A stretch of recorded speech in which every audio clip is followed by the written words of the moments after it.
ہے۔ اور یہ جو ڈیلیگیشن آ رہی ہے نور الدین عزیزی صاحب کی سربراہی میں جو اسلام آباد میں،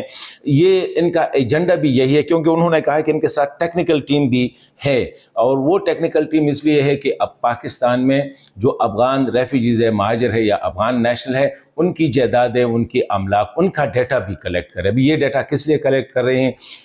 اس لیے کہ وہ وہاں پہ ان سے پوچھ گچھ ہو، یا اس لیے کہ وہ یہاں سے ٹھیک ٹھاک طریقے سے افغانستان ٹرانسفر کرے۔ لیکن اس میں جو اہم بات ہے وہ اس نے جو بتائی وہ یہ کہ ابھی تک ہمیں کوئی ایسی خبر نہیں ملی ہے کہ افغان ریفیوجیز کے ساتھ ظلم ہو رہا ہے یا زیادتی ہو رہی ہے۔ اس طرح پہلے پاکستان نے ایک اچھے